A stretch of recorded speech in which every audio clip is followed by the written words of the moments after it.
Please turn with me to Ephesians chapter 5. எபேசியர் 5ஆம் அதிகாரத்துக்கு திருப்பிக் கொள்வோம். Ephesians chapter 5, let me read to you from verse 25. எபேசியர் 5ஆம் அதிகாரம் 25 இலிருந்து நான் உங்களுக்கு வாசிக்கிறேன். 25 to 29. எபேசியர் 5 25 இலிருந்து 29 வரை. Husbands, love your wives just as Christ also loved the church and gave himself for her. புருஷர்களே உங்கள் மனைவிகளில் அன்பு கூருங்கள், அப்படியே கிறிஸ்துவும் சபையில் அன்பு கூர்ந்து, that he might sanctify and cleanse her with the washing of the water by the word, தாம் அதை திருவசனத்தைக் கொண்டு தண்ணீர் முழுக்கினால் சுத்திகரித்து பரிசுத்தமாக்குறதற்கும், that he might present her to himself a glorious church, not having spot or wrinkle or any such thing, but that she should be holy and without blemish. கரைதரை முதலானவைகள் ஒன்றுமில்லாமல் பரிசுத்தமும் பிழையற்றதுமான மகிமையுள்ள சபையாக அதை தமக்கு முன் நிறுத்திக் கொள்வதற்கும் தம்மை தாமே அதற்காக ஒப்புக்கொடுத்தார். So husbands ought to love their own wives as their own bodies. He who loves his wife loves himself. அப்படியே புருஷர்களும் தங்கள் மனைவிகளை தங்கள் சொந்த சரீரங்களாக பாவித்து அவர்களில் அன்பு கூற வேண்டும்.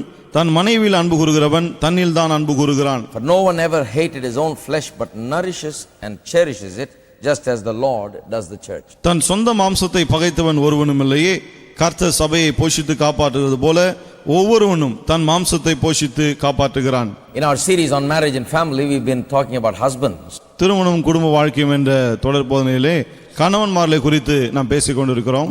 I spoke about the foremost and the primary responsibility of the husband as one of teaching the wife and the children. கணவனுடைய முதலும் பிரதானமான ஒரு வேலை மனைவிக்கும் பிள்ளைகளுக்கும் போதிப்பது என்று நான் சொல்லி வருகிறேன். Things of God must be taught by the husband, not by the pastor, not by some church, but by the husband primarily in the home. தேவனுடைய காரியங்களை குடும்பத்திலே பிரதானமாய் கணவன் தான் போதிக்க வேண்டும். ஏதோ ஒரு சபை ஏதோ ஒரு போதகர் என்று கிடையாது, கணவன் போதிக்க வேண்டும். That is the responsibility of every male.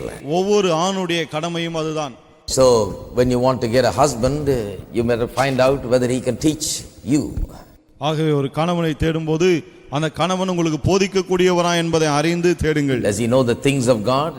Does he teach the things of God? தேவனுடைய காரியங்கள் அவருக்கு தெரியுமா? தேவனுடைய காரியங்களை போதிக்கக்கூடியவரா என்று பாருங்கள். And the second thing we talked about is how to love your wife. நாம் பார்த்த இரண்டாவது காரியம் மனைவியில் அன்பு கூறுவது எப்படி என்பதை குறித்து. Now one more time tonight we're going to share with you some truth concerning love. அன்பு குறித்து மேலும் சில சத்தியங்களை உங்களோடு கூட இன்றைக்கு இரவு பகிர்ந்து கொள்ள விரும்புகிறேன். And next Tuesday I'm going to start on the fathers. அடுத்த செவ்வாய்க்கிழமையிலிருந்து தகப்பன்மார்களை குறித்து பேச ஆரம்பிக்க போகிறேன். So this is not just for the fathers but even for those who are going to become fathers. ஆகவே இது வெறும் அப்பாக்களுக்கு மட்டுமல்ல, அப்பாவாக போகிறவர்களுக்கும் சேர்த்துதான். அப்பாவாய் முடிஞ்சவங்களுக்கும். It's for everybody. எல்லாருக்கும் இது. When you learn the things, principles of God's word, it always helps you to help others. தேவனுடைய காரியங்களின் கோட்பாடுகளை கற்றுக்கொள்ளும்போது அது உங்களுக்கு உதவுகிறது, மற்றவர்களுக்கும் உதவி செய்வது. Like I say many times, people come to some men and say, well, tell me about this, what does God say? நான் பலமுறை சொன்னது போல மக்கள் வந்து கேட்கறாங்க, இதை குறித்து தேவன் என்ன சொல்லுகிறார் சொல்லுங்கள் அப்படின்னு. And many men say, well, what do I know? பல ஆண்கள் என்ன கேட்கறாங்க, எனக்கு என்னங்க தெரியும்? Go ask the preacher, go ask somebody. போய் பிரசங்கியாரை கேளுங்க, வேற யாரையாவது கேளுங்க. I don't think anybody in this church ought to be like that. இந்த சபையில யாரும் அப்படி இருக்க கூடாது என்று தான் நான் நினைக்கிறேன். You must be able to know the basic principles of all these things that are very essential to life and living. அதாவது நம்முடைய வாழ்க்கைக்கு மிகவும் அடிப்படையா இருக்கிற இந்த காரியங்களை குறித்து அடிப்படை கோட்பாடுகளை நீங்கள் அறிந்திருக்க வேண்டும். You must know it for yourself, you must know it to share it with others. நீங்கள் உங்களுக்காகவும் அதை அறிந்து கொள்ள வேண்டும், மற்றவரோடு பகிர்ந்து கொள்வதற்காகவும் அதை அறிந்திருக்க வேண்டும். So let me share once again with you on the husbands and how some truths concerning love, since we shared about how to love your wife. அவன் மனைவியில் அன்பு கூறுவது எப்படி என்பதை குறித்து போதித்ததனாலே அன்பை குறித்து மேலும் சில சத்தியங்களை உங்களுக்கு நான் சொல்ல விரும்புகிறேன். This passage that we read to you tells us very clearly that husbands must love our wives. நாம் வாசித்த இந்த பகுதி மிக தெளிவாக சொல்கிறது, புருஷர்கள் மனைவிகளில் அன்பு கூற வேண்டும் என்று. But that is not the way it is stated. It says husbands love your wives as Christ loved the church, or just as Christ loved the church. அது வெறும் புருஷர்கள் மனைவியில் அன்பு கூற வேண்டும் என்று சொல்லாமல், கிறிஸ்துவானவர் சபையில் அன்பு கூர்ந்தது போல புருஷர்கள் மனைவியில் அன்பு கூற வேண்டும் என்று சொல்லுகிறது. I think we covered that pretty much, talked about all sides of that thing. இந்த விஷயத்தை குறித்து எல்லா காரியங்களையும் நாம் பார்த்து விட்டோம். Talked about basically how Christ loved the church. அது அடிப்படையிலே கிறிஸ்து எவ்வாறு சபையில் அன்பு கூர்ந்தார் அதை நாம் பார்த்தோம். So that we may know how to love our wife. அப்போதான் நம்முடைய மனைவியில் அன்பு கூறுவது எப்படி என்பதை நாம் அறிந்து கொள்ள முடியும் என்பதற்காக. But now today I want to talk about how to ensure that your wife is in love with you. இன்றைக்கு உங்களுடைய மனைவி உங்களை எப்போதும் நேசிக்கிற மாதிரி எப்படி இருந்துகிறது? உங்களுடைய மனைவி உங்களை எப்போதும் நேசிக்கிறது போல அன்பு கூறுவது போல எப்படி நடந்து கொள்வது? You know, there is a basic biblical principle. பாருங்க, அடிப்படையில் வேதத்தில் ஒரு கோட்பாடு இருக்கிறது. For any question you have in life, there is a basic biblical principle. வாழ்க்கையில எந்த ஒரு கேள்வியானாலும் சரி வேதத்தில் அதுக்கான அடிப்படை கோட்பாடு ஒன்று இருக்கிறது. You know, in the Sermon on the Mount, Jesus said, "Do unto others as you would like to have done unto you." மலை பிரசங்கத்தில் இயேசு சொன்னார், பிறர் உங்களுக்கு என்ன செய்ய விரும்புகிறீர்களோ அதை நீங்கள் மற்றவர்களுக்கு செய்யுங்கள் என்று. So it's very simple principle there. ஆகவே இது ரொம்ப எளிமையான ஒரு கோட்பாடு. Do you want your wife to love you? உங்கள் மனைவி உங்களை அன்பு கூற வேண்டும் என்று விரும்புகிறீர்களா? Want her always to love you? எப்போதும் உங்க மேல அன்பு காட்டணும்னு நினைக்கிறீங்களா? Then do to her what you would want her to do to you. அப்படியானால் உங்கள் மனைவி உங்களுக்கு என்ன செய்ய வேண்டும் நினைக்கிறீங்களோ அதை உங்கள் மனைவிக்கு நீங்கள் செய்யுங்கள். Now that's a basic principle. இது அடிப்படை கோட்பாடு இல்லையா? But we preachers are there to expand and explain it very thoroughly. இது நன்றாய் ஆழமாய் விளக்கி போவதுதான் பிரசங்கியார்களாகிய நாங்கள் இருக்கிறோம். Everybody has heard this golden rule as they call it. எல்லாரும் இதை தங்க விதி என்று அழைக்கிறாங்க இல்லையா? இதை கேள்விப்பட்டு இருக்கிறார்கள். Everybody knows, do unto others what you would have them do to you. எல்லாருக்கும் இது தெரியும். மற்றவங்க உங்களுக்கு என்ன செய்யணும்னு நினைக்கிறீங்களோ அதை நீங்க அவங்களுக்கு செய்யுங்க. But let's try to look at what it really means. ஆனா அதோட உண்மையான அர்த்தம் என்ன என்பதை நாம் சற்று கவனிப்போம். You know, a man was admitted in the hospital. ஒரு ஆள் மருத்துவமனையில் அனுமதிக்கப்பட்டார். And his wife went to see him. அவருடைய மனைவி அவரை பார்க்க போனாங்க. They had been doing all the tests and things to find out what's wrong with him. அவருடைய சரீரத்தில் என்ன கோளாறுன்னு அறிய பல டெஸ்ட் எல்லாம் செய்தார்கள். And so the wife was interested in wanting to know the prognosis that they have on him. அதாவது என்ன கண்டுபிடித்திருக்கிறார்கள் என்பதை அறிவதற்கு மனைவிக்கு ரொம்ப ஆர்வம். So she went to the doctor and asked him, what's the problem? What do we need to do? ஆகவே என்ன பிரச்சனை, என்ன செய்ய வேண்டும் அதை கேட்க டாக்டர் கிட்ட போனாங்க. The doctor said, well, you know, not a very big problem at all. He just needs every day good home cooked meals. Doctor சொன்னா பிரச்சனை எல்லாம் ஒண்ணும் இல்லைங்க, ஒவ்வொரு நாளும் வீட்டு சாப்பாடு அவருக்கு தேவை, அவ்வளவுதான். And no arguments. தர்க்கமே கிடையாது. And a lot of tender, loving, affectionate care by the wife. மனைவி நிறைய அன்பும் பரிவும் பாசமும் காண்பிக்க வேண்டும் அப்படினாரு. And then she came to the husband's room. பிறகு கணவனுடைய அறைக்கு வந்தார். The husband knew that she went to ask him about the problem. புருஷனுக்கு தெரிஞ்சிடுச்சு, டாக்டர் கிட்ட போய் பிரச்சனை என்னன்னு கேட்க போயிட்டு வந்தாங்க. So as soon as she came into the room, she said, he said, what did the doctor say? ரூமுக்குள்ள வந்த உடனே இவர் கேட்டார், டாக்டர் என்ன சொன்னார் அப்படின்னு. She said, well, let me tell you in essence. He said you are going to die. சொன்னாங்க, அவர் சொன்னது சுருக்கமா சொல்ல, நீங்க சாக போறீங்க அப்படினாங்க. Because what she really means is, you know, he tells me to give you home cooked meals which I'm not going to give you. You don't deserve it. அதாவது என்ன சொல்ல வராங்க, வீட்டு சாப்பாடு உங்களுக்கு கொடுக்க சொல்றாரு, நான் அதை செய்ய போறதும் கிடையாது, உங்களுக்கு கொடுக்க போறதும் கிடையாது. And secondly, he says no argument. I can't live without an argument with you. இரண்டாவது, தர்க்கமே கூடாதுன்றாரு, உங்க கூட சண்டை போடாம என்னால இருக்க முடியாது. Thirdly, he says give a lot of tender, loving, affectionate care. மூன்றாவது, அன்பு பாசம் பரிவு இதெல்லாம் காட்டணும் அப்படின்றாரு. Just can't give it to a man like you. இதெல்லாம் உன்ன மாதிரி ஒரு ஆள் கிட்ட காட்ட முடியாது. So you just have to die. You're not going to make. உனக்கு வேற வழியே கிடையாது, சாகத்தான் வேணும். You know, the lot of families are like that, and lot of marriages are like that. நிறைய குடும்பங்கள், நிறைய திருமணங்கள் இப்படி தான் இருக்கிறது. This is where they are at in their lives right now. They are in that condition. You know, the wife finds it difficult and unable to show that affection and love, and unable to give him what he requires. பலருடைய வாழ்க்கை இப்படிப்பட்ட ஒரு நிலையில் தான் இருக்கிறது. கணவன் மீது அப்படிப்பட்ட அன்பை பாசத்தை பரிவை காட்ட மனைவினாலே முடியவில்லை. Because whenever you have two people together, you're going to have some problems. என்ன எங்கெல்லாம் ரெண்டு பேர் இருக்கறாங்களோ அங்க நிச்சயமா ஏதாவது ஒரு பிரச்சனை இருக்கும். You know, you have heard about motives behind people's actions. அதாவது உள்நோக்கம் கேள்விப்பட்டிருப்பீங்களா? ஏதாவது செய்தாங்கன்னா அதுக்கு உள்நோக்கம் ஒன்னு இருக்கும். Now when a crime happens in the court of law, they immediately probe into the motive of that crime. ஒரு குற்றம் நடக்கும்போது உடனடியாக நீதிமன்றத்திலே அந்த குற்றத்துக்கு பின்னாலே உள்ள நோக்கம் என்ன அதை பார்ப்பார்கள். There are three great motivating factors among human beings. மனிதர் மத்தியிலே மூன்று மிகப்பெரிய காரியங்கள் அவளை உந்தி தள்ளுகிறது என்று சொல்லலாம். ஒன்று வெறுப்பு அல்லது பகைமை. The other is fear. இன்னொன்று பயம். And the other is greed. அடுத்தது பேராசை. Just think about that. கொஞ்சம் யோசித்து பாருங்க. Hate, fear and greed are the three great motivating factors that are at work in this world. பகைமை, பயம், பிறகு பேராசை, இந்த மூன்று காரியங்கள் தான் மனுஷனுடைய வாழ்க்கையில பிரதானமாய் அவனை உந்தி தள்ளி கொண்டிருக்கிறது. Sometimes you wonder why people are like this, you know, why families are like that, why marriages are like that. It's because of one of these three factors or few of these three factors. சில சமயத்துல நாம் யோசிக்கிறோம், ஏன் வாழ்க்கை எப்படி இருக்கு, ஏன் குடும்பங்கள் எப்படி இருக்குன்னு சொல்லிட்டு. இதுக்கெல்லாம் காரணம் என்னன்னா இந்த காரியங்கள் சில அவனுடைய வாழ்க்கையில் இருக்கும், ஆகவே தான் அப்படி இருக்கிறது. Somebody has an insecure feeling and being afraid. யாருக்காவது ஒரு பாதுகாப்பற்ற நிச்சயமற்ற ஒரு நிலை இருக்கும், அதனால ஒரு பயம் இருக்கும். Somebody is greedy and full of covetousness, wanting to get for themselves, never wanting to give. ஒரு ஆளு பேராசை பொருளாசை அதிகமா இருக்கும், எல்லாமே எனக்கு வேணும், யாருக்கும் கொடுக்க மாட்டேன்னு இருப்பாரு. Then there is hatred. பிறகு இந்த பகைமை. These are three great motives behind all of mankind's action. மனுஷனுடைய எல்லா செயலுக்கும் பின்னாலே இந்த மூன்று காரியங்கள் தான் உள்நோக்கமாக இருந்து செயல்படுகிறது. I'm talking about the fallen mankind. நான் விழுந்து போன மனுஷனை குறித்து பேசுகிறேன். Average person living in this world is motivated by one of these. இந்த உலகத்தில் வாழ்கிற ஒரு சராசரி மனுஷன் இந்த மூன்று காரியங்கள் ஒன்றினாலே ஏவப்படுகிறான். However, there is one that is more powerful than these three motivating factors. இந்த மூன்று உள்நோக்கங்களை காட்டிலும் சக்தி வாய்ந்த இன்னொன்று இருக்கிறது. That is called love. அதுதான் அன்பு. That is what you begin to experience as a born again believer. மறுபடியும் பிறந்த விசுவாசியாகி நீங்கள் அதை தான் அனுபவிக்க ஆரம்பிக்கிறீர்கள். Now I don't really think that the people in the world can ever understand what true love is all about. மெய்யான அன்பு என்றால் என்ன என்பதை இந்த உலக மக்களால் உண்மையை அறிய முடியாது என்று தான் நான் நினைக்கிறேன். They understand a mother's love for the children. தாய் பிள்ளைகள் மேல் வைத்திருக்க அந்த பாசம் அவங்களுக்கு விளங்கும். They understand the affection that husband and wife have for one another. கணவன் மனைவிக்கு அவர்கள் இடையே இருக்கக்கூடிய அந்த பாசம் அன்பு விளங்கும் அவங்களுக்கு. They understand brother and sister love, சகோதர சகோதரி அன்பு, குடும்ப அன்பு, family affection, குடும்ப பாசம் அது விளங்கும். But we are not talking about that. நான் அதை பற்றி பேசவில்லை. We are talking about divine love, agape. பேசுவது தெய்வீக அன்பு, agape அன்பு. I told you long time ago when I shared about love a little bit, I told you that the word agape in the Greek literature came into being after the coming of Christ only. நான் முன்னரே சொன்னேன் இல்லையா, கிரேக்க பாஷையிலே இந்த agape என்ற வார்த்தை கிறிஸ்து இந்த உலகத்தில் வந்த பிறகுதான் அந்த வார்த்தை அவர்களுக்கு கிடைத்தது.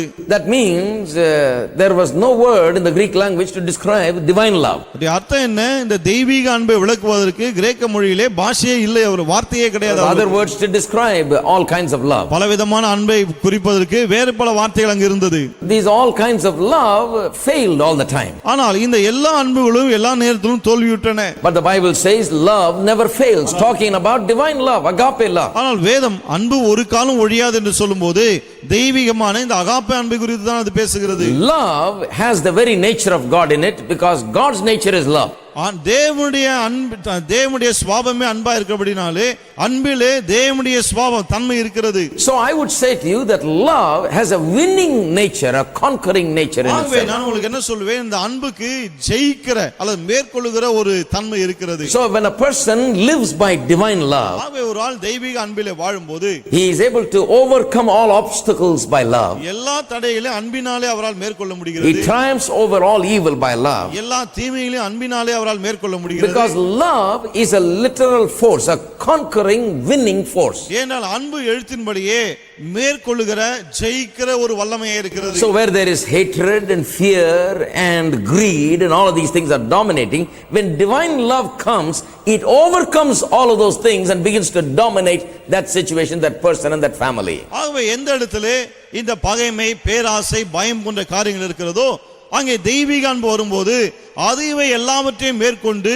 அந்த குடும்பத்திலே, அந்த மனுஷனுடைய வாழ்க்கையிலே, அந்த சூழ்நிலையிலே இந்த அன்பு வெளிப்பட ஆரம்பிக்கிறது. That's why your new birth, this experience called salvation, must really help you. ஆகவே தான் புதிய பிறப்பு என்கிற இந்த ரட்சிப்பின் அனுபவம் உங்களுக்கு உதவி செய்யக்கூடியது. Because the Bible says in Romans chapter 5 verse 5 that the love of God is shed abroad in our hearts through the Holy Spirit. 5:5 வேதம் சொல்லுது தேவனுடைய அன்பு நம்முடைய உள்ளத்திலே ஊற்றப்பட்டு இருக்கிறது என்று. Amen.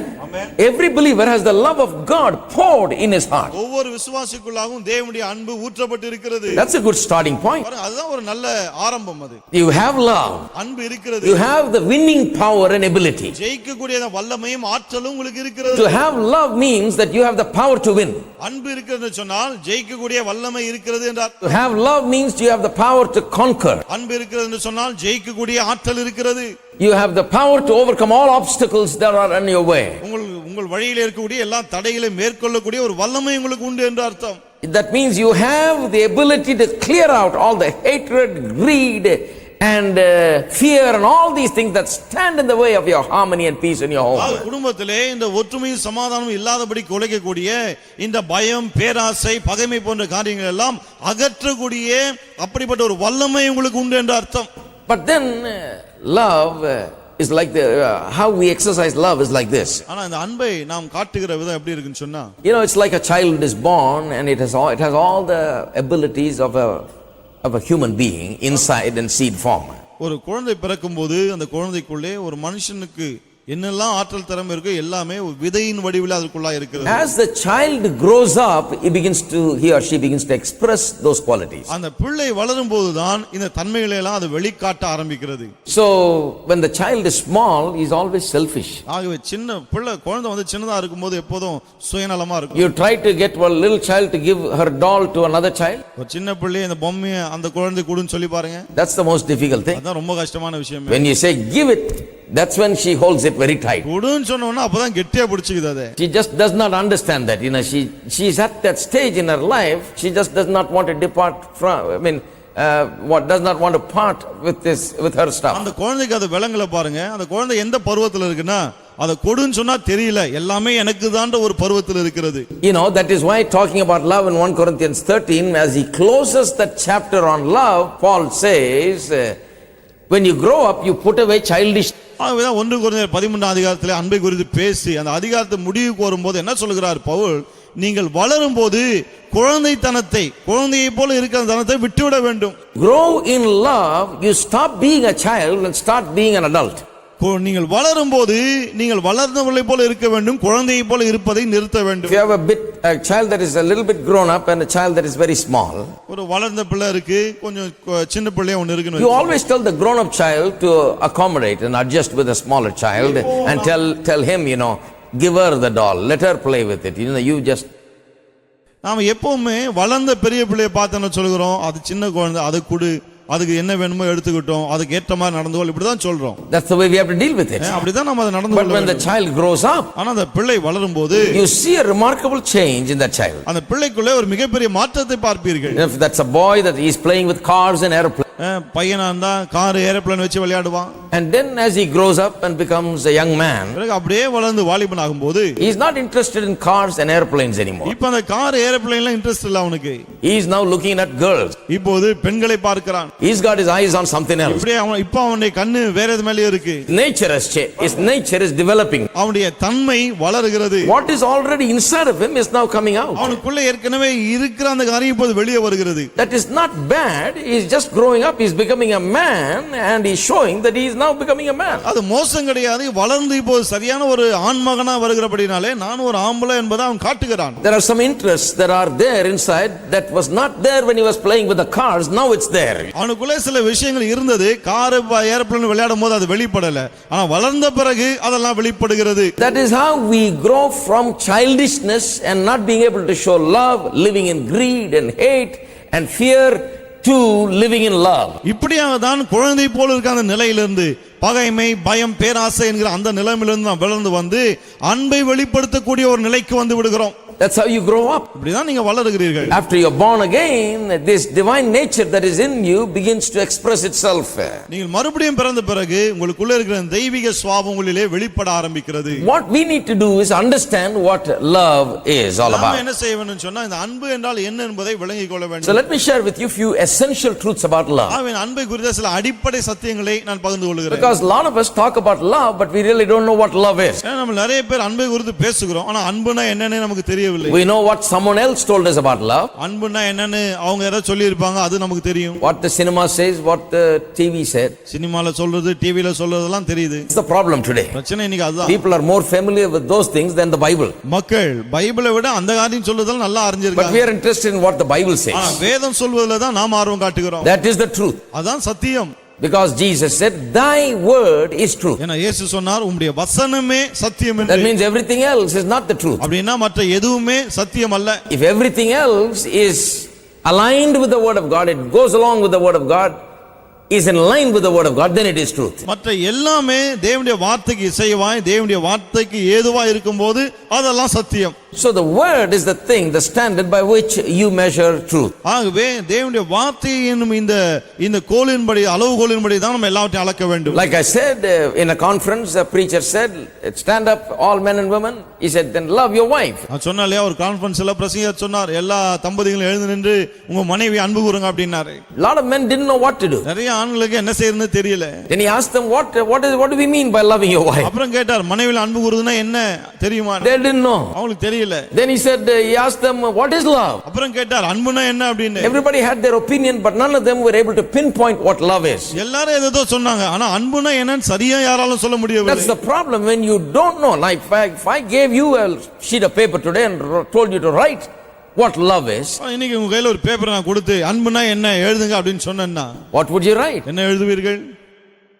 Just think about it. கொஞ்சம் யோசித்து பாருங்க. Only when you give the piece of paper and a pen and tell you to write, that's when it becomes difficult. பேப்பரும் பேனா கொடுத்து எழுதுங்கன்னு சொல்லும்போது தான் அதோட கஷ்டமே தெரியும். Have you ever written a book?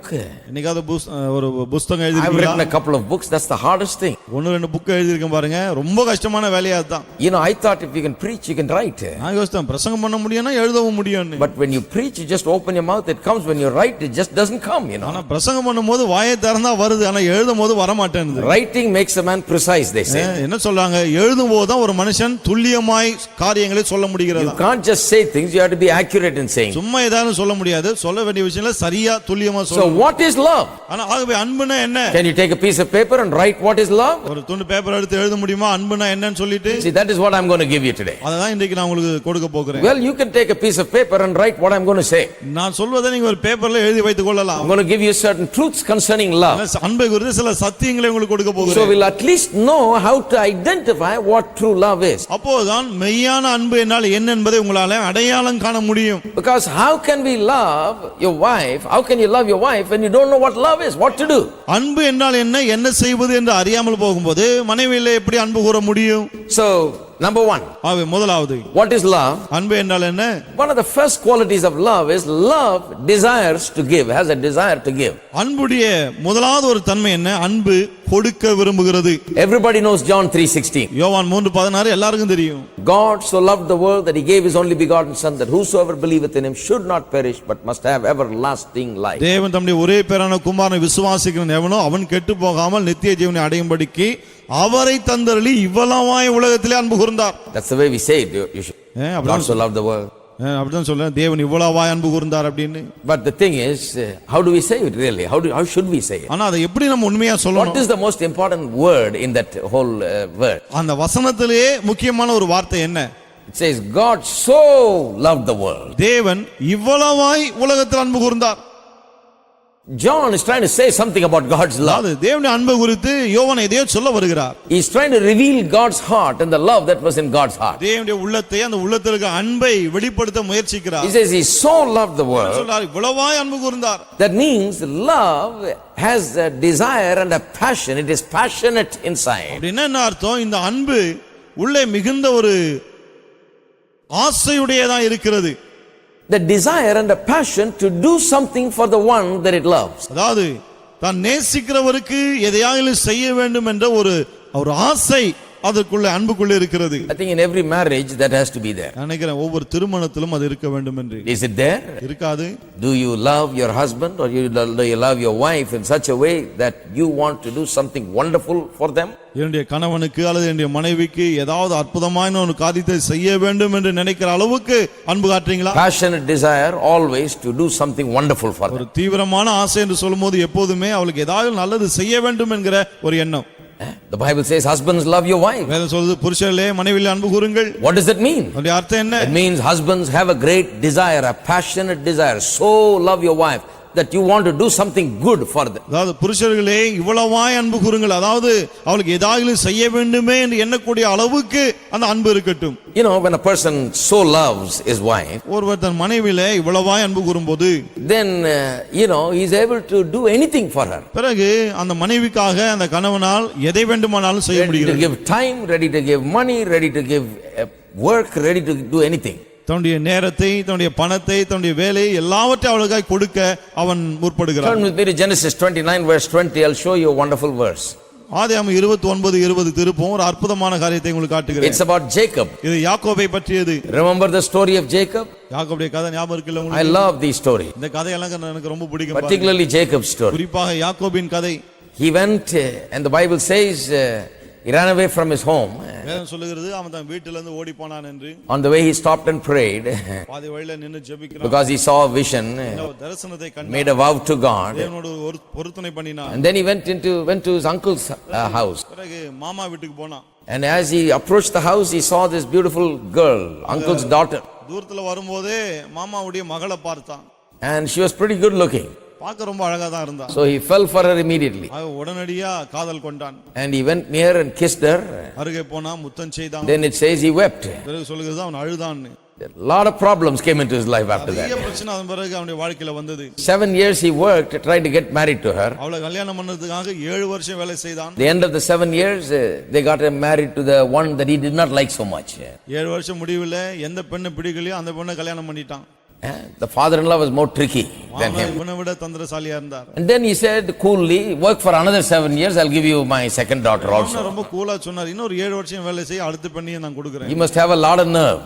ரொம்ப தைரியம் இருந்திருக்கணும். Just look at the man and say, after working 7 years, just work another 7 years, it's all right, we'll give you the other one 7 also. வருஷம் இவளுக்காக வேலை செஞ்சு பார்த்து சரி பரவாயில்ல இன்னொரு 7 வருஷம் செய்ய அவளையும் கல்யாணம் பண்ணி வைக்கிறேன்னு சொல்றாங்க. And the most amazing thing is this. ரொம்ப ஆச்சரியமான விஷயம் என்ன? It says here in verse 20. 20ஆம் வசனம் சொல்லுகிறது. So Jacob served 7 years, that is, it's talking about the second 7 years for Rachel, and they seemed only a few days to him because of the love he had for her. அந்தபடி யாக்கோபு ராகேலுக்காக 7 வருஷம் வேலை செய்தான். இது இரண்டாவது 7 வருஷம் இது. 7 வருஷம் வேலை செய்தான். அவள் பேரில் இருந்த பிரியத்தினாலே அந்த வருஷங்கள் அவனுக்கு கொஞ்ச நாளாக தோன்றினது. 14 வருஷம் உருண்டு போனது கூட இவனுக்கு தெரியல. See what love does? அன்பு என்ன செய்யுதுன்னு பாருங்க. Love is a passionate desire. பாருங்க, அன்பு என்பது இவ்வளவு தீவிரமான ஒரு ஆசை. When a person truly loves someone, ஒரு ஆள் உண்மையாகவே இன்னொருவரை நேசிக்கும் போது 7 years is nothing. 7 வருஷம்னா ஒண்ணும் கிடையாது. 14 years is nothing. 14 வருஷமும் ஒண்ணும் இல்ல. They want to wait and wait and wait, and they want to somehow obtain and get what they love. காத்திருந்து என்ன வேணுமோ அதை எப்படியாவது பெற விரும்புகிறார்கள். 14 years have gone by, they seemed but a few days, it says. 14 வருஷம் போயிடுச்சு, என்ன சொல்லுது, கொஞ்ச நாளாக தோன்றினதாம். Amazing. ஆச்சரியமா இருக்கு பாருங்க. Just can't think of a guy like him. இப்படிப்பட்ட ஒரு ஆளை கற்பனை கூட பண்ண முடியாது. No wonder they say love is blind. அதான் சொல்ல மாறேன், காதலுக்கு கண் இல்லன்னு. Sometimes people get lost in the life. சமயத்துல மக்கள் அப்படியே அதுல தொலைந்து போகிறார்கள். But there is a lot of truth in it. God so loved the world. ஆனா அதுல நிறைய சத்தியம் இருக்கு. ஏன்னா தேவன் இவ்வளவாய் உலகத்தில் அன்பு கூர்ந்தார். You talk about Jacob loving Rachel, and for 14 years he waited, and it seemed like just a few. யாக்கோபு ராகேல விரும்பினா 14 வருஷம் அவனுக்கு கொஞ்ச நாளாக தோன்றினது நாம வாசிக்கிறோம். For so many years God waited to redeem mankind and bring them back to himself. மீட்டு தன்னிடத்தை திரும்ப தன்னிடம் கொண்டு வர தேவன் எத்தனையோ வருஷம் காத்திருந்தார். God was so patient. தேவன் அவ்வளவு பொறுமையா இருந்தார். Even today the Bible says in the Peter's epistle, it says that God is patiently waiting so that all may hear the gospel and come. இன்னைக்கு கூட பேதுரு நிருபத்தில் என்ன வாசிக்கிறோம்? எல்லாரும் வசனத்தை கேட்டு ரட்சிக்கப்படுவதற்கு தேவன் பொறுமையாய் காத்திருக்கிறார். God is patient and he is long suffering, the Bible says. தேவன் மிகுந்த நீடிய பொறுமையுள்ளவர் என்று வேதம் சொல்கிறது. Why is he long suffering? ஏன் நீடிய பொறுமையோடு? Why does he have to wait for thousands of years to people to hear the gospel and come to salvation? மக்கள் வசனத்தை கேட்டு ரட்சிப்பை பெறுவதற்கு ஆயிரக்கணக்கான வருஷங்கள் காத்திருக்கிறார். Why is he so patient? ஏன் அவ்வளவு பொறுமையா இருக்கிறார்? Because he loves so much. ஏனென்றால் அந்த அளவுக்கு நேசிக்கிறார். So loves the world. அவர் அவ்வளவாய் உலகத்தை அன்பு கூர்கிறார். That he'd wait another 1000 years if he has to be. இன்னும் வேணும்னா இன்னொரு 1000 வருஷம் காத்திருப்பார் அவர். He can wait 2000 years more. 2000 வருஷம் கூட காத்திருக்க முடியும். His long suffering is so wonderful. It's because of his love he waits and waits and waits. Unendingly he waits. அவருடைய நீடிய பொறுமை ரொம்ப அற்புதமானது. அவருடைய அன்பு நிமித்தமாக தான் எல்லையே இல்லாமல் காத்துக்கொண்டே இருக்கிறார். That's what love does. அன்பு அதை தான் செய்கிறது. And he keeps on doing things for people. அவர் மக்களுக்கு தொடர்ந்து காரியங்களை செய்து கொண்டே இருக்கிறார். Look at it for a sinful world, he turns the light on every morning. பாவம் நிறைந்த உலகத்துக்கு பாருங்க, ஒவ்வொரு நாள் காலையில லைட்டை போட்டு விடுறார். Every rainy season he pours the water down. நிறைய மழை காலத்துல மழையை பெய்ய பண்ணுகிறார். When you plant your crops, he causes them to grow. நீங்கள் விதைகளை நடுகும்போது அவைகள் விளையும்படி செய்கிறார். Makes all the sun, moon and the star to work properly. சூரிய சந்திர நட்சத்திரங்கள்லாம் சரியா வேலை செய்யும்படி The செய்கிறார். world, even though it is in a fallen state and condition, it has not failed. உலகம் விழுந்து போன பாவ நிலையில் இருந்தாலும் கூட செய்ய வேண்டியதை செய்யாமல் இல்லை. God keeps loving people. God keeps giving to people. God keeps showing his mercy and loving kindness to people, even though he cannot win them over immediately. தேவன் உடனடியே மக்களை ரட்சிப்புக்குள்ள கொண்டு வர முடியாவிட்டாலும் தொடர்ந்து அவள் மேல் நேசிக்கிறார், அவளுக்கு இரக்கம் காட்டுகிறார், கருணையா இருக்கிறார், அவளுக்கு செய்ய வேண்டியதெல்லாம் தேவன் செய்து கொண்டிருக்கிறார். That is what we are talking about when we talk about God's love and the passion that is behind God's love. தேவனுடைய அன்புக்கு பின்னால ஒரு ஆசை இருக்குன்னு சொல்லும்போது இதை தான் நாம் சொல்லுகிறோம். So 7 years is nothing, 14 years is nothing. God is waiting for thousands of years. 7 வருஷமும் ஒண்ணும் இல்ல, 14 வருஷம் ஒண்ணும் கிடையாது. தேவன் ஆயிரக்கணக்கான வருஷங்களாய் காத்திருக்கிறார். Amen. Amen. Because of that passion inside. ஏன்னா அவருக்குள்ள அந்த ஒரு ஆசை. Every marriage has to have that passion inside. ஒரு திருமணத்தில் இப்படிப்பட்ட ஒரு ஆசை காணப்பட வேண்டும். Love must desire to give. அன்பு கொடுக்க விரும்ப வேண்டும். God loves the world so much that he gave. தேவன் இவ்வளவாய் உலகத்தில் அன்பு கூர்ந்தார், ஆகவே தான் கொடுத்தார். Ultimately he gave his son. முடிவிலே தன்னுடைய குமாரனையே கொடுத்தார். Secondly, the second thing, இரண்டாவது காரியம், obedience is the evidence of love. அன்பின் அடையாளம் கீழ்ப்படிதல். Now turn with me to John chapter 14. யோவான் 14ஆம் அதிகாரம் 14:23. 14:23. Now you need to get it down because you can't say tomorrow I don't know what love is. பாருங்க, இதெல்லாம் நல்லா தெரிஞ்சுங்க. நாளைக்கு சொல்லக்கூடாது அன்புனா எனக்கு என்ன தெரியலன்னு. Don't come and tell me, well brother, he always gets me flowers. சொல்லாதீங்க அவர் எப்ப பார்த்தாலும் வெறும் பூ தான் வாங்கிட்டு வரார் அப்படின்னு. பூ வாங்கி கொடுத்தா சரி, இதெல்லாம் இருக்குதா பாருங்க. You know exactly what love is. அன்புனா என்னன்னு சரியா உங்களுக்கு தெரிய வேணும். You can't say, well, I don't know brother, I think he loves me. எனக்கு தெரியல பிரதர், என்ன நேசிக்கிறார்னு நினைக்கிறேன். By the way he acts, it looks like it loves me. அவர் நடந்துக்கிறத பாக்கும்போது என் மேல அன்பா தான் இருக்காருன்னு தெரியும் நினைக்கிறேன். No, you can surely know whether it's love or not because the Bible clearly gives us what love is. அன்புனா என்னன்னு வேதம் ரொம்ப தெளிவா சொல்லுகிறதுனால அவர் அன்பா இருக்கிறார் இல்லையான்னு தெளிவா சொல்லிடலாம். It's interesting. You listen to the worldly songs about love. பாருங்க, அன்பு குறித்து உலகத்துல இருக்கிற பாட்டெல்லாம் கொஞ்சம் கேட்டு பாருங்க. Most of the songs are saying what is love. அநேக பாடல் இப்படி தான் சொல்லுது, அன்புனா என்ன. I wonder this is what love is. அன்புனா இதுவா இருக்குமோ நீ நினைக்கிறேன். I think that this is what it is. ஒருவேளை இதுவா இருக்குமோ. I hope that's what it is. ஒருவேளை அதுவா இருக்கும்னு நினைக்கிறேன். None of the songs tell us what really love is. எந்த ஒரு பாட்டுமே அன்புனா என்னன்னு சரியா சொல்வது When they finally tell us what love is, it's so silly. கடைசி அன்புனா என்னன்னு சொல்லும்போது ரொம்ப அல்பத்தனமா இருக்குது அது. It doesn't make any sense at all.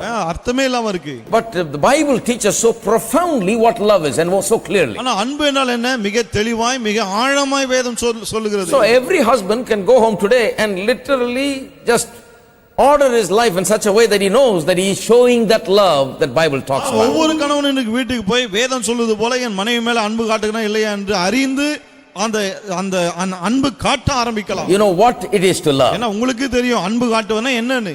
What is love? அன்பு என்றால் என்ன? Obedience is the evidence of love. அன்புடைய அடையாளம் கீழ்ப்படிதல். Listen to this. கவனிங்க. 14:23. John 14:23. யோவான் 14:23. If anyone loves me, he will keep my word. ஒருவன் என்னில் அன்பாய் இருந்தால் அவன் என் வசனத்தை கைக்கொள்ளுவான். My Father will love him and will come to him and make our home with him. அவனில் என் பிதா அன்பாய் இருப்பார், நாங்கள் அவனிடத்தில் வந்து அவனோட வாசம் பண்ணுவோம். You see, Jesus says, if a man loves me, he'll keep my word. சொல்றாரு பாருங்க, ஒருவன் என்கிட்ட அன்பா இருந்தா என் வசனத்தை கைக்கொள்வான்.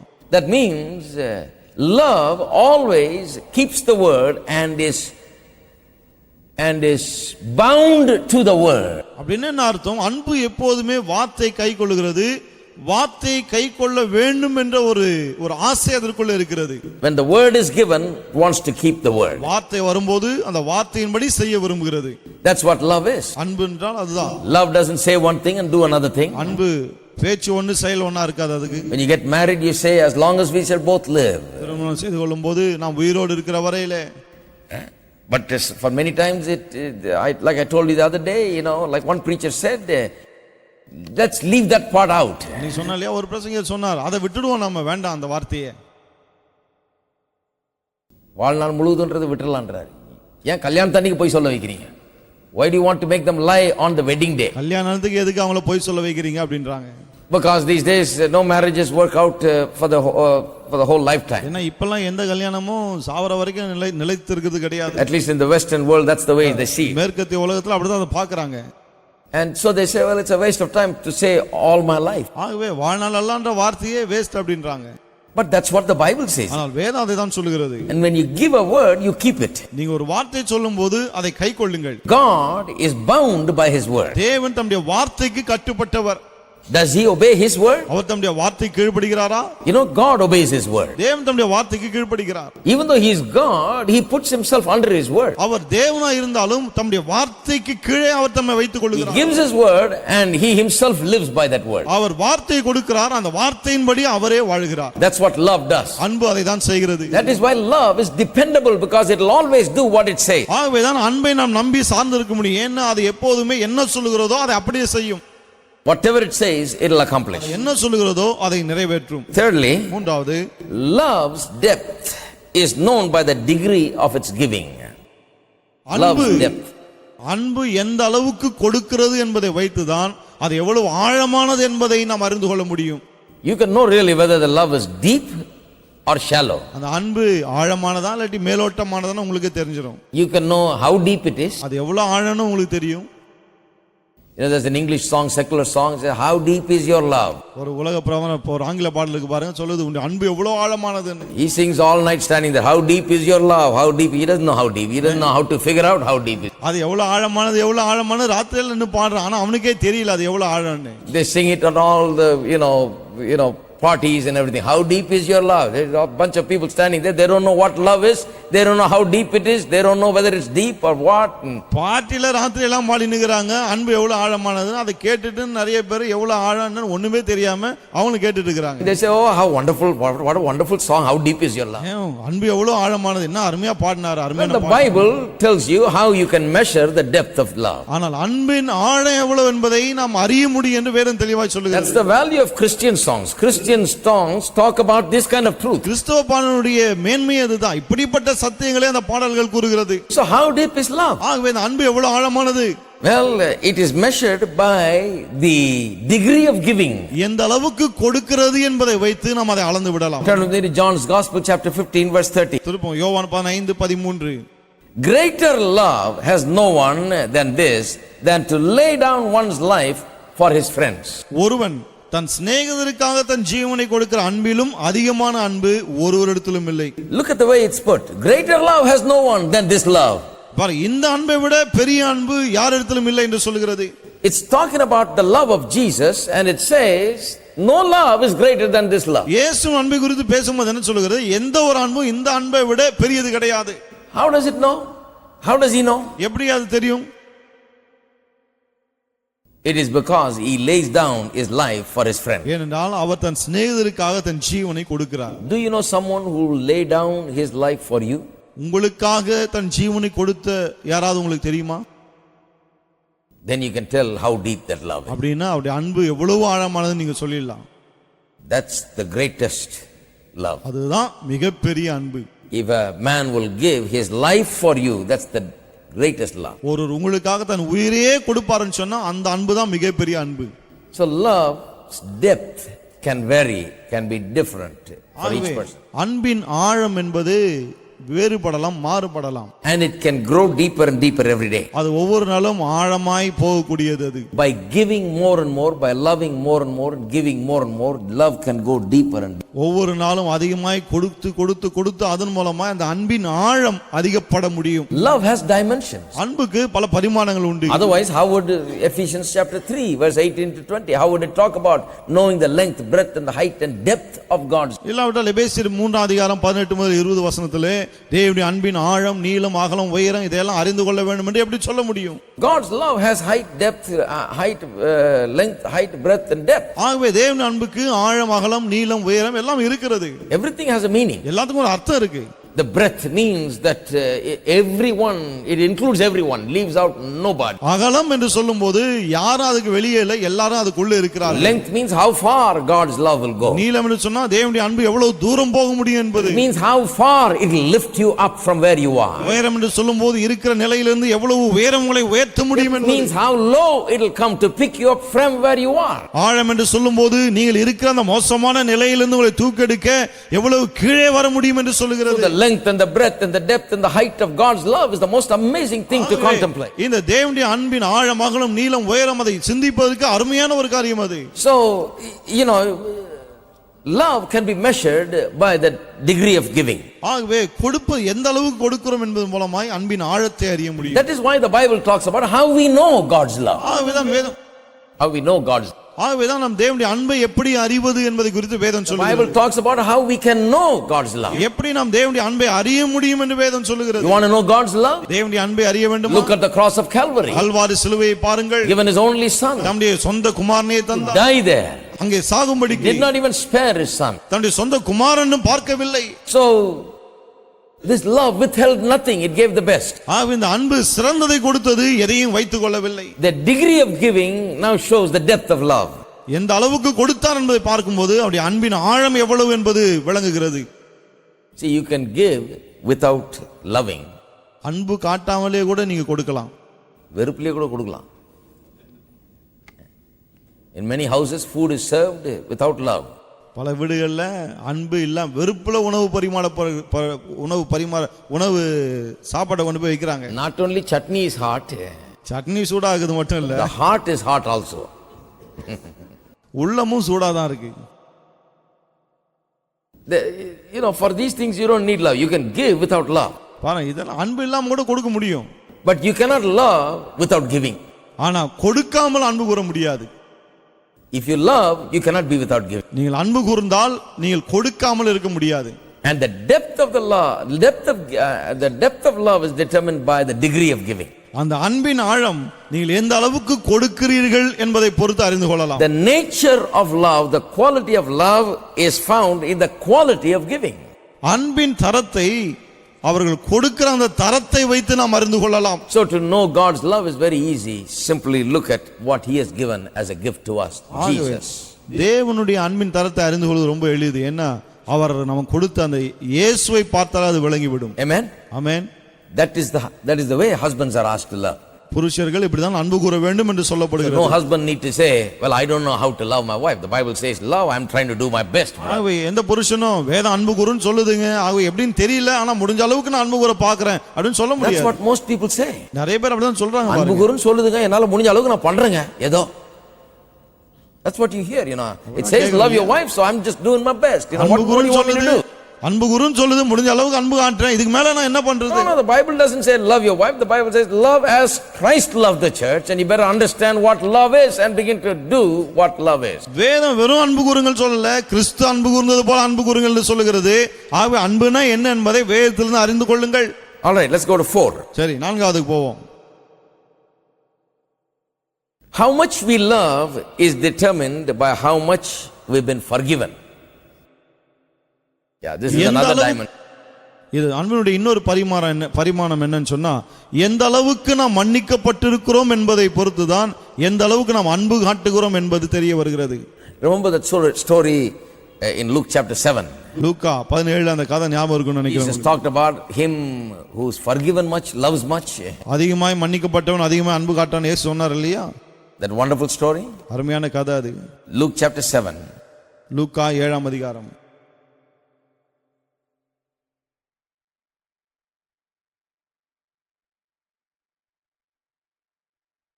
This is about the sinful woman who comes into the Pharisee's house and finds Jesus there and washes his feet weeping. பாவியான ஸ்திரீயை குறித்த ஒரு கதை. பரிசேயனுடைய வீட்டுக்குள்ளே அவள் வருகிறாள், இயேசுனுடைய பாதத்தை அவள் கழுவுகிறாள். Jesus is sitting in the Pharisee's house, a very religious guy. பரிசேயன் வீட்ல, மத தலைவனுடைய வீட்ல உட்கார்ந்துட்டு இருக்காரு. And then verse 37 says, behold, a woman of the city was a sinner. When she knew that Jesus sat at the table in the Pharisee's house, brought an alabaster flask of fragrant oil and stood at his feet behind him weeping. And she began to wash his feet with her tears and wiped them with the hair of her head. And she kissed his feet and anointed them with the fragrant oil. அப்பொழுது அந்த ஊரிலிருந்து பாவியாகிய ஒரு ஸ்திரீ அவர் பரிசேயன் வீட்டில் பந்திருக்கிறதை அறிந்து ஒரு பரணியில் பரிமள தைலம் கொண்டு வந்து அவருடைய பாதங்களின் அருகே பின்னாக நின்று அழுது கொண்டு அவருடைய பாதங்களை தன் கண்ணீரினால் நனைத்து தன் தலைமயிரினால் துடைத்து அவருடைய பாதங்களை முத்தம் செய்து பரிமள தைலத்தை பூசினாள். Now when the Pharisee who had invited him saw this, he spoke to himself saying, this man, if he were a prophet, would know who and what manner of woman this is who's touching him, for she is a sinner.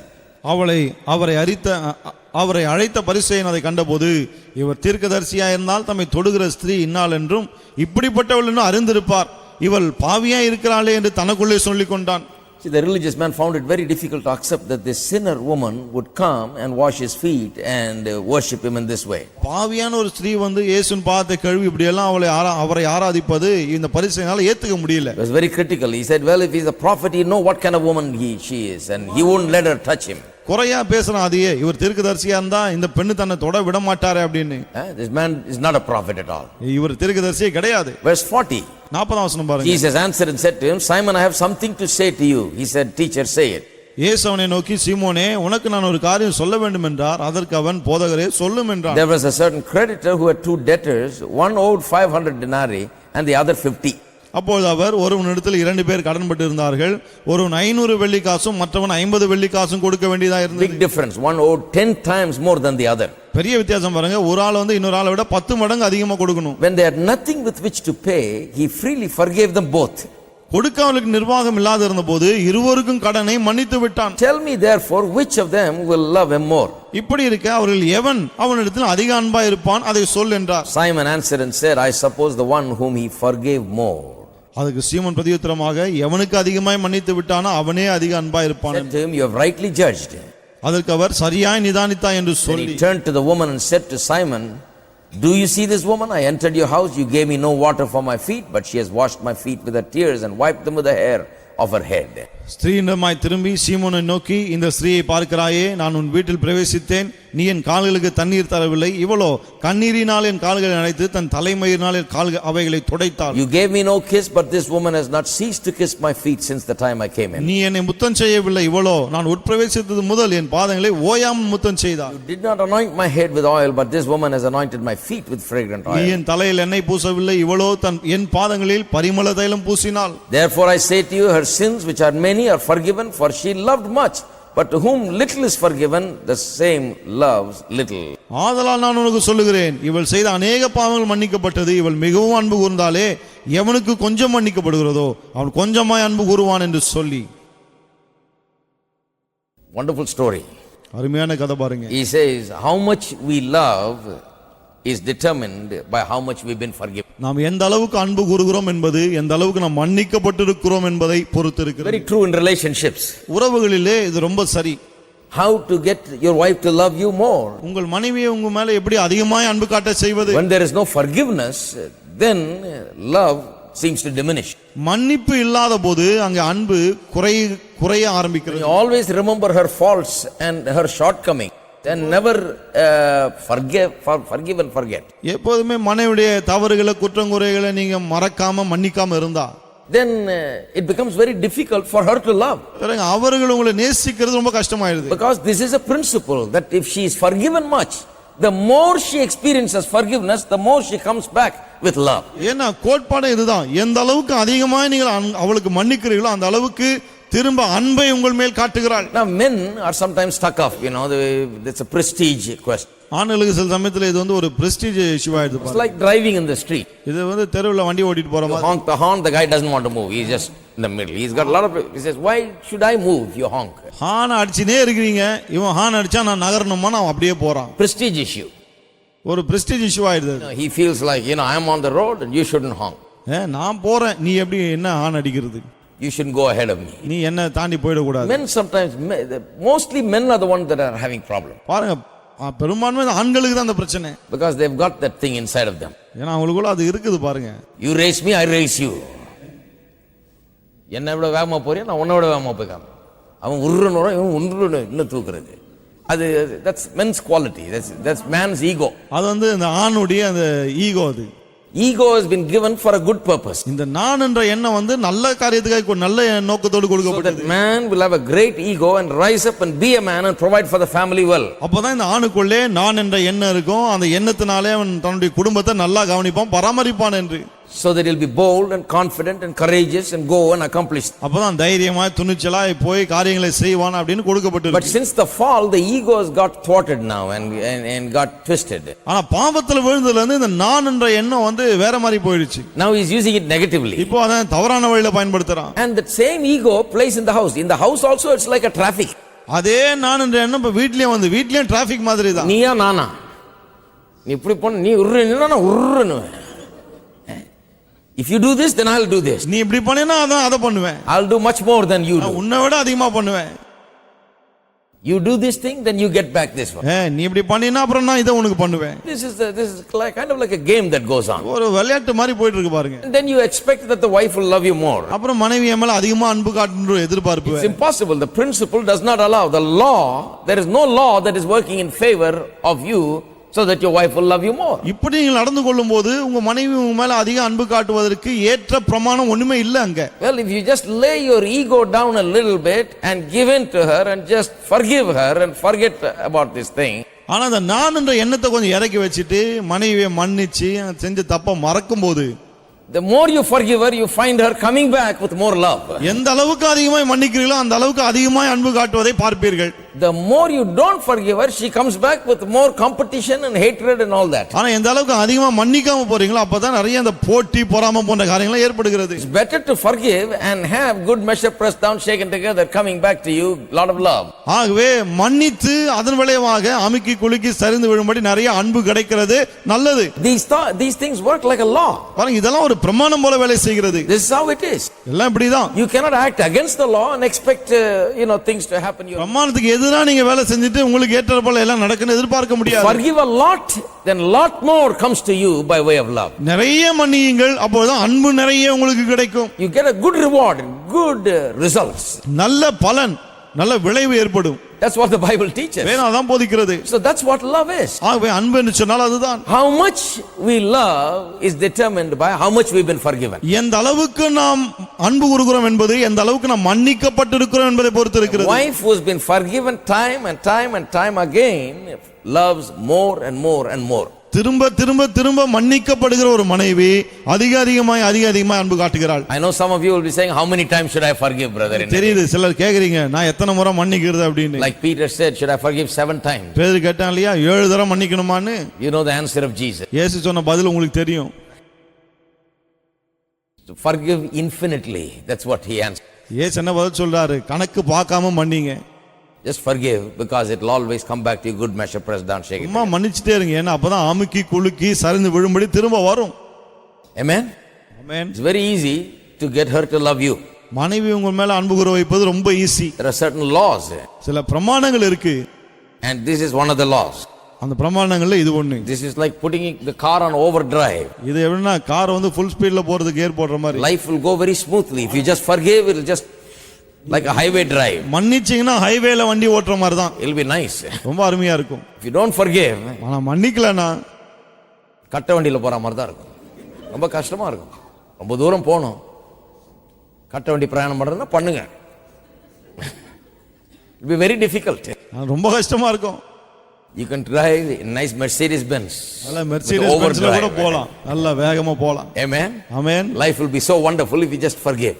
மன்னித்தால் வாழ்க்கை அற்புதமா இருக்கும். It will become better and better. It will come back to you. More power, more love, more confidence will enter in. வாழ்க்கை இன்னும் ரொம்ப நல்லா இருக்கும். அதிக வல்லமை, அதிக நிச்சயம், அதிக தைரியம்னு திரும்ப திரும்ப நிறைய வரும். All right, 5. சரி, 5வது. Love is the qualification for speaking the truth. சத்தியத்தை பேசுவதற்கு நமக்கு இருக்க வேண்டிய தகுதி அன்பு.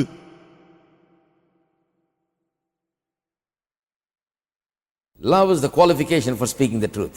சத்தியத்தை பேச வேண்டுமானால் அதற்கு நமக்கு இருக்க வேண்டிய தகுதி அன்பு. Turn with me to Ephesians chapter 4. திருப்போம் எபேசியர் 4ஆம் அதிகாரத்துக்கு. Verse 15. 4:15. Speaking the truth in love, you may grow up in all things unto him who is head, the Christ. அன்புடன் சத்தியத்தை கைக்கொண்டு தலையாகிய கிறிஸ்துவுக்குள் எல்லாவற்றிலேயும் நாம் வளருகிறவர்களாய் இருக்கும்படியாக அப்படி செய்தார். So a lot of us speak the truth, but there is a condition for speaking the truth. Truth must be spoken in love. நிறைய பேர் நம்ம சத்தியத்தை பேசுகிறோம், ஆனா சத்தியத்தை பேசணும்னா ஒரு கண்டிஷன் இருக்கு. அது என்ன? அன்புடன் அதை பேச வேண்டும். Affection generates reception. பாசம் இருக்கும்போதுதான் நீங்கள் சொல்வது நீங்கள் சொல்லுகிற காரியம் ஏற்றுக்கொள்ளப்படும்.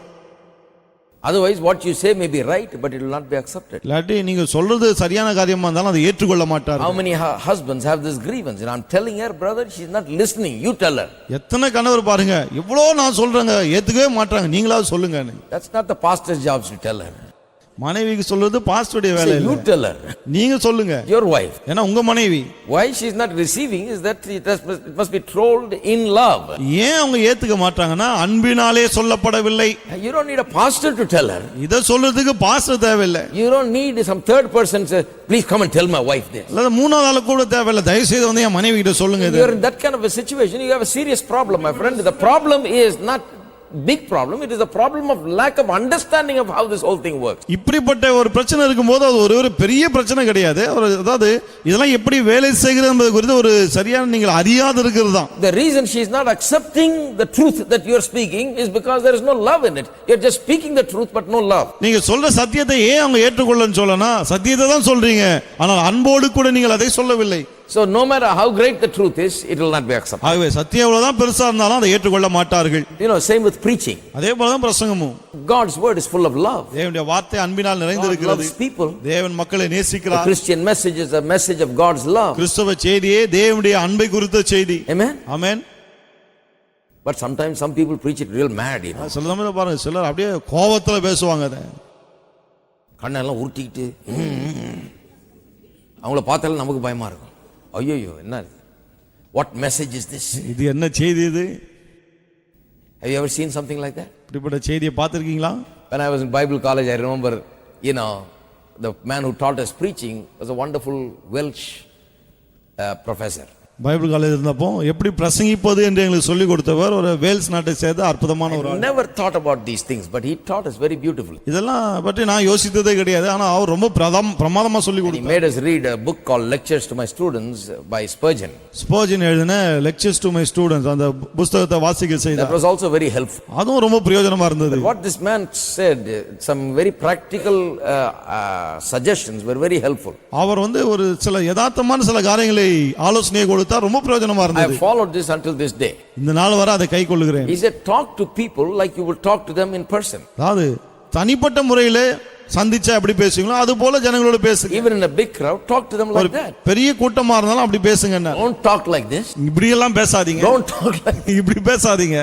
Talk, you know, instead of showing your hand like this, show it like this. விரல் எப்படி காட்டுறதுக்கு பதிலா கை எப்படி காட்டுங்கன்னாரு. What a wonderful thing. என்ன அருமையான ஒரு காரியம் பாருங்க. Sometimes we have to teach it in the Bible. Bible காலேஜ்ல இதெல்லாம் போதிக்க வேண்டியதா இருக்கு. Because our message is a message of love. ஏன்னா நம்முடைய செய்தியே அன்பின் செய்தி. So when you declare the truth, you must declare it in love. That is when it will be accepted. ஆகவே சத்தியத்தை அறிவிக்கும் போது அன்போடு அறிவிக்க வேண்டும், அப்போதான் ஏற்றுக்கொள்வார்கள். Your face, your gestures, you know, and how you do the whole thing, everything that goes with the words is very important. அதாவது நீங்கள் பேசுகிற வார்த்தை, அதுக்கேற்ற முகபாவனைகள், உங்களுடைய ஆக்ஷன் எல்லாமே அதுக்கு ஏற்றார் போல இருக்கணும். It's so important. ரொம்ப முக்கியம் அதெல்லாம். Because love is the essence of the message. ஏன்னா அந்த செய்தியின் சாராம்சமே அன்புதான். Otherwise people will not receive it. அவட்ட மக்கள் அதை ஏற்றுக்கொள்ள மாட்டார்கள். So whenever I'm preaching, I'm thinking, you know, when some truths are said, I always come back and say, well, don't feel condemned. You know, I'm trying to say this, you know, because I'm afraid that some people will be condemned and feel very bad at the end of the message and say, well, I'm the greatest sinner according to today's message, and go home crying. ஆகவேதான் சில சத்தியங்களை நான் சொன்ன உடனே சில யோசிப்பாங்க, இந்த அந்நிய செய்தியை கேட்டு நான் தான் மிகப்பெரிய பாவின்னு ஒரு ஆக்கினை தீர்ப்போடு குற்ற உணர்வோடு வீட்டுக்கு போவாங்க. That's why I tell them we are all growing, we are all learning, you know, and you are also here, and let's learn and let's make things right as we go.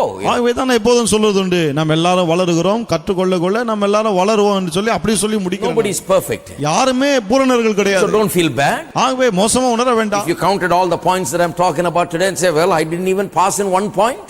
நீ சொன்ன point எல்லாம் நீங்க பார்த்துட்டு ஒரு பாயிண்ட்ல கூட pass ஆகலைன்னு சொன்னா. So that's why when I talk like this, at the end I always patch up. ஆகவேதான் இப்படி எல்லாம் பேசும்போது கடைசில அதெல்லாம் சரி பண்றேன். Because otherwise you leave the message here and go home. செய்தியை இங்கே விட்டுட்டு வீட்டுக்கு போய்டுவீங்க. Because it condemns you. ஏனா அது உங்களை குற்றப்படுத்துகிறது. You feel like you came here and the preacher exposed all your bad points. நான் இங்க வந்தேன், என்னுடைய வாழ்க்கையில் மோசமான காரியங்களை பிரசங்கியார் சொல்லிட்டார் அப்படி நினைப்பீங்க. Think, well, my wife must have gone and talked to the pastor. என்னுடைய மனைவி போய் பாஸ்டர் பார்த்து பேசியிருப்பாங்களோன்னு நினைக்கிறீங்க? No, no, no. கிடையாது கிடையாது.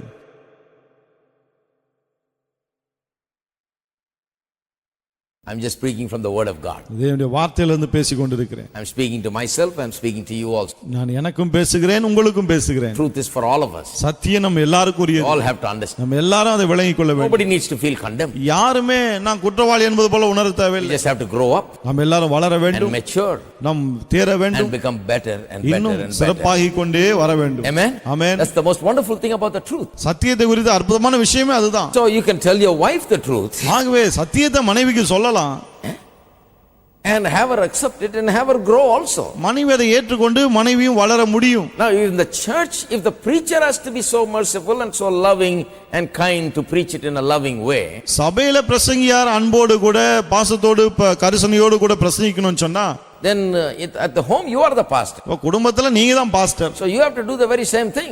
ஆகவே நீங்களும் அதே போல தான் செய்யணும். At the home you cannot take this gesture. வீட்ல நீங்க இப்படி எல்லாம் பண்ண முடியாது. In the church you use this, in the home also you have to use this one. சபையில இப்படி பண்ணீங்கன்னா வீட்லயும் அப்படியே பண்ணுங்க. You have to use this. இப்படியும் பண்ண வேண்டியதா இருக்கு.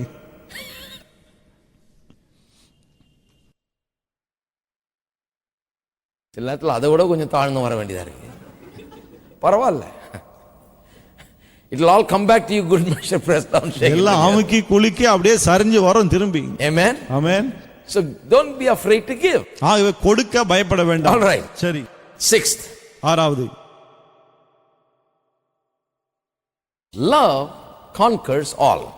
அன்பு எல்லாவற்றையும் ஜெயிக்கிறது. That's why I told you in the beginning, love has a conquering nature because it's the nature of God. ஆரம்பத்தில் சொன்ன அன்பு தேவனுடைய சுபாவமா தன்மையா இருக்கிற அப்படினாலே அது ஜெயிக்க கூடியது. அது In 1 Corinthians 13 we read this. 1 கொரிந்தியர் 13ல நான் இப்படி வாசிக்கிறோம்.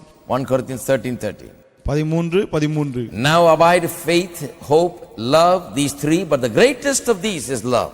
இப்பொழுது விசுவாசம், நம்பிக்கை, அன்பு மூன்று நிலைத்திருக்கிறது. இவைகளில் அன்பே பெரியது. Greatest in the sense that it conquers everything, it is above everything, it wins over everything. பெரியதுன்னு சொல்லும்போது இது எல்லாவற்றையும் மேற்கொள்ளுகிறது, ஜெயிக்கிறது என்ற அர்த்தத்தில் சொல்லப்பட்டிருக்கிறது. So, why not use the force that will put you and make you a winning husband? ஆகவே ஜெயிக்கிற கணவனாய் உங்களை ஆக்கக்கூடிய அப்படிப்பட்ட ஒரு வல்லமையை நீங்கள் ஏன் பயன்படுத்தக்கூடாது? You have the winning force with you. உங்களை ஜெயிக்க வைக்கக்கூடிய சக்தி உங்களுக்குள்ளே இருக்கு. Why not use it? ஏன் அதை Why பயன்படுத்த not try கூடாது? to understand it more and more? ஏன் அதை அதிகமாக விளங்கிக் கொள்ள முயற்சிக்க You கூடாது? can be a winning husband just by using love. அன்பை பயன்படுத்தி அதன் மூலமாய் ஜெயிக்கிற கணவனாய் நீங்கள் மாற You முடியும். understand how to love, you'll be a winner in the home. எப்படி அன்பு காட்டுவதுன்னு விளங்கி கொண்டாலே போதும், வீட்ல நீங்க தான் ஜெயிப்பீர்கள். 7. ஏழாவது, Now this is something that's very important. இது ரொம்ப ரொம்ப முக்கியமான ஒரு காரியம். Those who love God hate evil. தேவனை நேசிக்கிறவர்கள் தீமையை வெறுப்பார்கள். Turn with me to Psalm 97. திருப்போம் 97ஆம் சங்கீதம். Quickly. 97. சங்கீதம் 97 And verse 10. 10ஆம் வசனம். You who love the Lord hate evil. கர்த்தரில் அன்பு கூறுகிறவர்களே தீமையை வெறுத்து விடுங்கள். See, love God and hate evil. கர்த்தரில் அன்பு கூறுங்கள், தீமையை வெறுத்து விடுங்கள். You see, love by its very nature has two sides to it. அன்பினுடைய இயற்தன்மை அதுதான். ரெண்டு பக்கங்கள் அதற்கு இருக்கு. There is on the one side love and the other side there is hate. ஒரு பக்கம் அன்பு, மறுபக்கம் வெறுப்பு. You cannot hate, you cannot love without hating. அதாவது வெறுக்காமல் பகைக்காமல் அன்பு காட்ட முடியாது. What do you hate? எதை பகைப்பது? You hate all that is evil. If you don't hate evil, love is not there. எதெல்லாம் தீமையோ அதெல்லாம் வெறுக்க வேண்டும், பகைக்க வேண்டும். அது இப்படி பகைக்கலன்னு சொன்னா அங்க அன்பு இல்லைன்னு அர்த்தம். See, love has boundaries. அன்புக்கு எல்லைகள் உண்டு. Lust has no boundaries. ஆனா இச்சைக்கு எல்லைகள் கிடையாது. Love has a balance. அன்பு நிதானமானது. Lust is one-sided. ஆனா இச்சை ஒரு தலைபட்சமானது. Christianity inspires hatred of sin. கிறிஸ்தவம் பாவத்தை வெறுக்க வேண்டும் என்று தூண்டி விடுகிறது. Therefore to love means also to hate. ஆகவே அன்பு கூறுவது என்று சொன்னால் வெறுப்பதும் கூட. There is hate in love. அன்பிலே ஒரு வெறுப்பு இருக்கிறது. What do you hate? எதை வெறுப்பது? To be true love, for your love to be true love, like the Bible says, your love must also hate evil. வேதம் சொல்வது போல உங்களுடைய அன்பு உண்மையான அன்பா இருக்க வேண்டுமானால் வேதம் சொல்வது போல உங்கள் அன்பு தீமையை வெறுக்க வேண்டும். The song that we sang, we purposely sang that song. நான் வேணும் தான் அந்த பாட்டு பாடணும் பாருங்க. You love what's right and hate all evil. நன்மையை விரும்பி தீமையெல்லாம் வெறுக்கிறீர். Right? இல்லையா? That's from the Bible. That's Hebrews 1:9. எபிரேயர் 1:9 அது இருக்கிறது. Love what's right, hate. எது சரியோ அதை நேசிக்க வேண்டும், தீமையானதை வெறுக்க வேண்டும். Now some people when they present Jesus, he's all loving, but he had love of this kind. Love which hated also. சிலர் இயேசுவை காட்டும்போது அவர் வெறும் அன்பு காட்டுறவர் தான் காண்பிக்கிறாங்க. ஆனா அவருடைய அன்பு எப்படிப்பட்டது? நல்லதை நேசித்தார், தீமையானதை வெறுத்தார். Love has this side, this aspect to it that it hates evil. அன்பிலே இந்த ஒரு பக்கம் இருக்குது, அதாவது தீமையை வெறுக்கிறது. Christianity does not suppress the feelings of love and hatred. கிறிஸ்தவம் அன்பையும் வெறுப்பையும் அப்படியே அமுக்குறது கிடையாது, தணிக்கிறது கிடையாது. It intensifies it. அதை அதிகமாக்குகிறது. Love for good is intensified. Hatred for evil also at the same time equally intensified. அதாவது நன்மையின் மீது இருக்கிற ஆசை அன்பு அதிகரிக்கும்படி செய்கிறது. அதே சமயத்தில் தீமையின் மேல் இருக்கிற வெறுப்பும் அதிகரிக்க செய்கிறது. So is your love like that? ஆக உங்களுடைய அன்பு அப்படிப்பட்டதா இருக்கா? You love what's right and hate evil. எது சரியோ அதை அதிகமாக அன்பு கூறுங்கள், எது தீமையோ அதை அதிகமாக வெறுத்து விடுங்கள். That's the true biblical divine love. தெய்வீக அன்பை குறித்து வேதம் கொடுக்கிற ஒரு சரியான காட்சி அதுதான். You never hate people, மக்களை வெறுப்பது கிடையாது. but you hate certain principles, you hate certain things that are evil. ஆனா தீமையா இருக்கிற சில காரியங்களை, சில கோட்பாடுகளை நீங்கள் வெறுக்க வேண்டும். Christian character needs this hatred for its own protection. அதாவது Christian character, Christian love needs this hatred for its own protection. அதாவது கிறிஸ்தவ அன்பிலே அந்த அன்பு பாதுகாப்பா இருக்க வேண்டுமானால் இப்படிப்பட்ட வெறுக்கிற தன்மை அதுக்குள்ள இருக்க If you வேண்டும். don't understand this, you don't really understand love. இத நீங்க விளங்கிக் கொள்ளணும்னு சொன்னா அன்பு உங்களுக்கு விளங்கவில்லை என்றார். I'll just read a couple of verses to show you how God hates. தேவன் எப்படி வெறுக்கிறார் அதை காட்டும்படி சில வசனங்களை வாசிக்கிறேன். Now you read a lot about God loves. தேவன் அன்பு காட்டுகிறார், நிறைய வசனங்களை வாசிக்கிறீங்க. Look at this. ஆனா இத கவனிங்க. Does God hate? தேவன் வெறுக்கிறாரா? How can God who is love hate? அன்பா இருக்கிற தேவன் எப்படி வெறுக்க முடியும்? The Bible says he hates. வேதம் அவர் வெறுக்கிறார் என்று சொல்லுகிறது. There's Proverbs chapter 6 verse 16. நீதிமொழிகள் 6:16. God hates many things. தேவன் பல காரியங்களை வெறுக்கிறார். These 6 things the Lord hates. இந்த 6 காரியங்களை கர்த்தர் வெறுக்கிறார். Some people say, well brother, I thought God is love. சில யோசனை சொல்றாங்க தேவன் அன்பானவர் தான யோசனை. What's wrong with God, brother? ஆண்டவர்கிட்ட என்னங்க பிரச்சனை? Nothing wrong. Love has hate in it. அவர்கிட்ட ஒரு பிரச்சனையும் கிடையாது, அன்பு இதையெல்லாம் வெறுக்கிறது. It says 7 are an abomination to him. Now one more is added. இப்போ 7 அவருக்கு அருவருப்பானவைகள் ஒன்னு சேர்க்கறாங்க. What are they? என்ன? Proud look, மேட்டிமையான கண், lying tongue, பொய்நாவு, hands that shed innocent blood, குற்றமற்றவருடைய ரத்தம் சிந்தும் கை, a heart that devises wicked plan, துராலோசனை பிணைக்கும் இருதயம், feet that are swift to running evil, running to evil, தீங்கு செய்வதற்கு விரைந்தோடும் கால், a false witness who speak lies, அபத்தம் பேசும் பொய்சாட்சி, one who sows discord among brethren. சகோதரருக்குள்ளே விரோதத்தை உண்டு பண்ணுதல் ஆகியவைகளே. Just try to meditate upon these 7 things that are mentioned here. All of that is all are ultimate evil. இந்த சொல்லப்பட்ட 7 காரியங்களை தியானம் பண்ணி பாருங்க, இதுதான் ஒரு மகா தீமையானவை என்று சொல்லலாம். And then if you turn to 8th chapter, பிறகு 8ஆம் அதிகாரம் சென்றால் in verse 13, 13ல it says the fear of the Lord is to hate evil. என்ன சொல்லுது? தீமையை வெறுப்பதே கர்த்தருக்கு பயப்படுகிற பயம். So hate is right there. ஆகவே அந்த வெறுப்பது அங்கே இருக்கு. God hates 7 things. தேவன் 7 காரியங்களை வெறுக்கிறார். And you can't have the fear of the Lord without having some hatred towards evil. தீமையை வெறுக்காமல் கர்த்தருக்கு பயப்படுகிற பயம் இருக்க முடியாது. Read also Amos chapter 5 verse 15. Amos 5:15 வாசித்து பாருங்கள். All of these things show that true love has built in it for its own protection hatred also. இதெல்லாம் எதை காட்டுகிறது? உண்மையான அன்புக்குள்ளே அந்த அன்புடைய பாதுகாப்புக்காக வெறுப்பும் இருக்கிறது. Finally, கடைசியாக 8வது, love has maturity. அன்பு வளர்ந்தது அல்லது தேர்ந்தது என்று சொல்லலாம். அன்பு முதிர்ச்சியை காண்பிக்கிறது. Love shows maturity. அன்பு முதிர்ச்சியை காட்டுகிறது. Turn with me to 1 Corinthians chapter 13 again. திருப்போம் 1 கொரிந்தியர் 13. Let's read this and finish. Verse 11. 1 கொரிந்தியர் 13:11. When I was a child, I spoke as a child, I understood as a child, I thought as a child, but when I became a man, I put away childish things. நான் குழந்தையாக இருந்தபோது குழந்தையைப் போல பேசினேன், குழந்தையைப் போல சிந்தித்தேன், குழந்தையைப் போல யோசித்தேன். நான் புருஷனான போதோ குழந்தை கேட்டவிலை ஒழித்து விட்டேன். The whole context is love. இங்க அன்பு தான் பேசப்படுகிறது இங்க. So he says, if you really walk in love and live in love, that means you have now grown up. என்ன You are a சொல்கிறார்? mature person. நீங்கள் அன்பிலே நடந்தால் அன்பிலே வாழ்ந்தால் நீங்கள் வளர்ந்து விட்டீர்கள், முதிர்ச்சி அடைந்தவர் என்று சொல்லுகிறார். Amen? Amen. Love has maturity. அன்பு முதிர்ச்சி The அடையக்கூடிய more you begin to show love, the true kind of love, the kind of love that we talked about, it shows maturity. அது எந்த அளவுக்கு இன்றைக்கு நாம் பேசணுமே அப்படிப்பட்ட உண்மையான அன்பை நீங்கள் காட்டுகிறீர்களோ அந்த அளவுக்கு நீங்கள் முதிர்ச்சி அடைந்திருக்கிறீர்கள் என்று What is அர்த்தமாகிறது. maturity? முதிர்ச்சி என்றால் என்ன? Maturity is where a man is respected and admired by his own family. முதிர்ச்சி என்று சொன்னால் தன் சொந்த குடும்பத்தினாலே ஒரு மனுஷன் பாராட்டப்படுவது, மதிக்கப்படுவது. மதிக்கப்படுவது.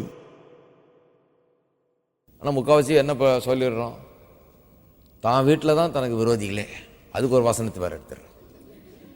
The Bible itself says only in our house we have enemies, brother. பைபிளே இருக்குங்க, வீட்டில தான் சத்துரு பகைவர் இருக்காங்கன்னு. No, when you walk in love, ஆனா அன்பில் நடக்கும்போது the Bible says that you will be respected and admired in your own home. வேதம் சொல்லுது உங்க வீட்டிலே உங்களை மதிப்பார்கள், உங்களை பாராட்டுவார்கள். If they will consider you a trustworthy, committed person. உங்களை நம்ப தகுந்த ஒரு அர்ப்பணித்த ஒரு மனுஷன் என்று சொல்வார்கள். When you love what God loves and hate what God. தேவன் வெறுப்பதை வெறுத்து தேவன் நேசிப்பதை நீங்கள் நேசிக்கும் போது, And when you have true love உண்மையான அன்பு உங்களுக்குள்ள இருக்கும் and போது, act and live in that, அந்த விதத்துல வாழ்ந்து செயல்படும் போது truly you will be respected and admired. மெய்யாகவே நீங்கள் பாராட்டப்படுவீர்கள், மதிக்கப்படுவீர்கள். Amen. Amen. You will be a winning husband. ஜெயிக்கிற கணவனாய் இருப்பீர்கள். Every single person. ஒவ்வொருவரும். Let's all stand up together. நம்ம எல்லாரும் எழுந்து நிற்போம். Praise God. கர்த்தருக்கு ஸ்தோத்திரம். Well, we'll move on to fathers next week. அடுத்த வாரம் அப்பாக்களை குறித்து பேச இருக்கிறேன். அப்பாக்கள்லாம் ரெடியாங்க.